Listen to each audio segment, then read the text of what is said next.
여러분, 배달 앱 회사들 국내에도 참 많죠. 그죠? 그런데 이 배달 시장에서는요, 배달의 민족하고요, 독일계 업체인 딜리버리 히어로, 이 두 개가 거의 독식하고 있습니다. 딜리버리 히어로에는 요기요하고 배달통이 다 인수를 했잖아요. 심지어 배달의 민족도 사실상 딜리버리 히어로 독일계 회사가 인수한 거나 다름이 없습니다. 예, 아직 공정거래위원회 결합심사나 뭐 여러 가지가 남았는데 아마 쉽지는 않을 것 같아요. 쉽지는. 그런데 잘 생각을 해보면요, 이 배달 앱이 어떻게 컸느냐, 이걸 한번 생각해 볼 필요가 있거든요. 그동안 배달 앱은요, 성장의 어떤 단초가 바로 이 전단지였어요. 전단지. 사람들이 전단지를 만들어서 이렇게 돌리잖아요. 지하철역에서 이렇게 주고 있고, 아니면 길거리 가는 사람을 계속 돌린단 말이에요. 여기에서 힌트를 얻은 거예요. 여기를 힌트를 얻어서 야, 이거 디지털로 만들어서 인터넷으로 뿌리자, 이렇게 말입니다. 실제로 그렇게 뿌리기 시작했어요. 그게 배달의 민족의 김봉진 대표가 한 일입니다. 이 출발이 전단지를 대신한다예요. 그러면 일반적으로 식당에서는 어떻게 돼요? 전단지를 대신하려고 하니까 전단지 한번 만들려고 그러면 적게는 30만 원, 좀 많게는 한 7, 80만 원 들어갑니다. 예, 저도 오미래 소고기국밥이랑 국밥집을 해봤기 때문에 알거든요. 그러면 시작 자체가 배달의 민족 같은 경우는 돈을 주는 걸로 시작한 거예요. 돈을 주는 걸로. 쉽게 말하면 내가 디지털 광고 전단지를 해줄 테니까 돈 내라, 이거와 마찬가지거든요. 그러다 보니까 이게는 나중에 이제 전단지가 배달로까지 확장이 되면서 수수료가 비싸요. 수수료가 굉장히 비싸요. 배달의 민족만 하더라도 거의 16.5%입니다. 쿠팡, 이츠 이런 데는요 20%고요. 예, 요기요나 배달통도 마찬가지예요. 굉장히 수수료가 비싸요. 수수료가 비싸니까 여기가 굉장히 빨리 성장을 했습니다. 다른 어떤 산업보다도 굉장히 빨리 성장했어요.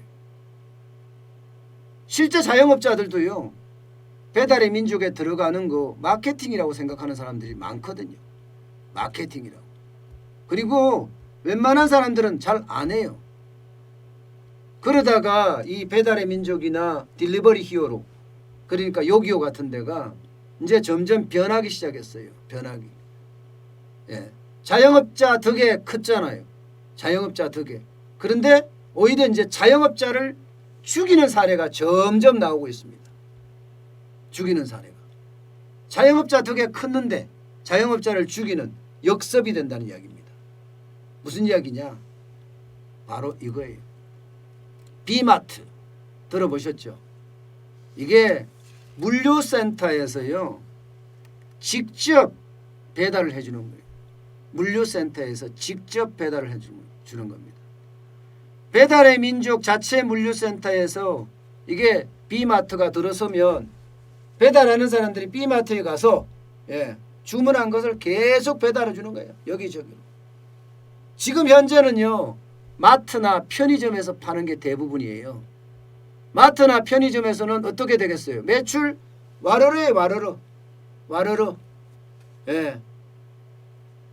배달의 민족이 비마트를 안 할 때는 그래도 근처에 있는 편의점이나 마트에서 배달 거래액이 뭐 적게는 100만 원에서부터 많게는 뭐 200만 원, 300만 원까지도 했다고 하지만 비마트가 생기자마자 바로 절반으로 꺾인다고 합니다.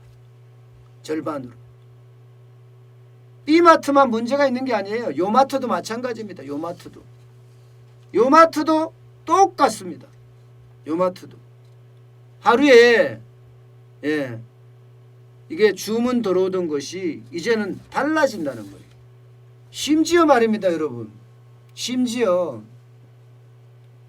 지금 편의점이나 마트에서 파는 물품만 비마트가 배달을 해주잖아요. 여기에서 이제 한 걸음 더 나아갑니다. 한 걸음 더 나아가서 식당이 만들어진다고 생각해 보세요. 절비차게. 배달의 민족에서 만든 빵집. 거기서 공장에서 생산해서 바로바로 배달해 주는 거예요. 예. 식당, 국밥 만들어서 배달해 주고. 예. 여기에다가 좀 더 나아가면 모든 자영업자의 제품들을 직접 만들어서 자체 브랜드로 지금 다 배달해 줄 수가 있다는 겁니다. 그야말로 배달앱의 역습입니다. 키워준 것은 자영업자인데, 예. 결국은 자영업자가 오히려 지금 망하게 생겼어요. 배달업체들은 지금 이게 신사업이다 이렇게 이야기하거든요. 자기네들 입장에서 신사업이겠죠. 그러나 기존에 있는 편의점이나 마트나 여기에서는요, 오히려 이게 대형마트보다가 더 심각한 영향을 미친다는 거예요. 더 심각한 영향. 이게 이대로 계속 간다고 생각을 해보세요, 여러분. 난리 납니다. 예. 결국은 이게 중소벤처기업부에서 나서야 되는 문제긴 한데요. 여기도 온라인 플랫폼이라고 해서 뒷짐지고 있어요. 나 모르겠다. 예. 그러면 자영업자들은 어떻게 되겠어요? 자영업자들은 그야말로 하나씩 지금 잠식되어 갈 겁니다. 게다가 이 업체가 독일계 업체예요. 독일계.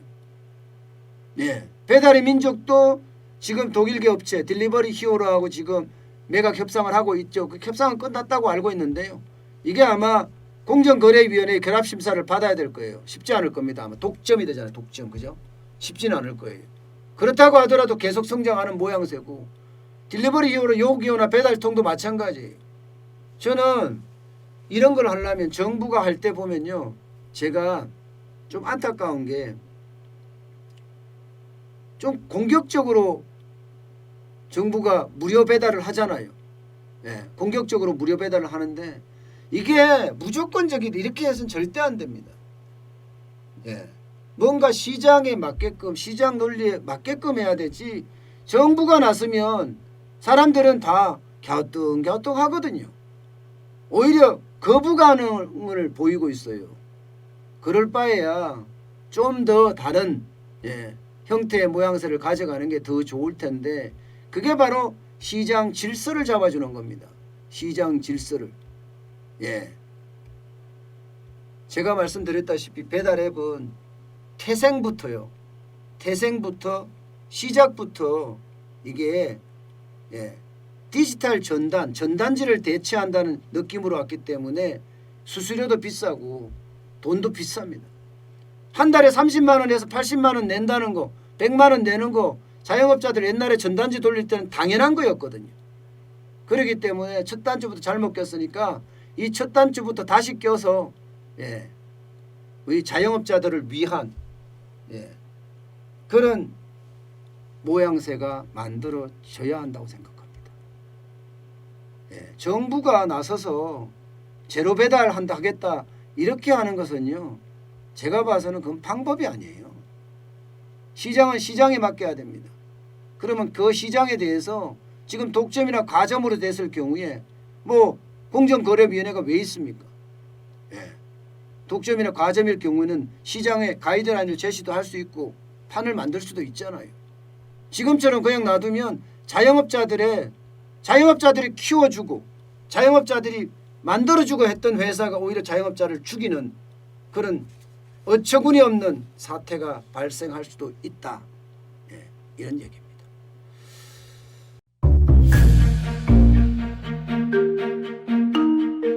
세종대왕과 샤넬 넘버5 벤츠 자동차의 최고급 기종인 마이바흐의 공통점을 아시나요? 바로 침향입니다. 침향이란 동남아시아에서 자생하는 침향나무가 상처를 입었을 때 스스로를 보호하기 위해서 분비시키는 침향나무의 진액입니다. 진침향은 태국산 침향과 러시아산 녹용, 그리고 국산 홍삼, 백봉령, 산수유, 당귀, 숙지향, 꿀로 이루어진 침향환으로 만성 피로나 또 스트레스, 기력이 저하된 직장인분들, 또 수험생들, 연세 드신 어르신분들이 드시면 좋은 환입니다. 진침향 여러분들께 자신있게 권해드립니다.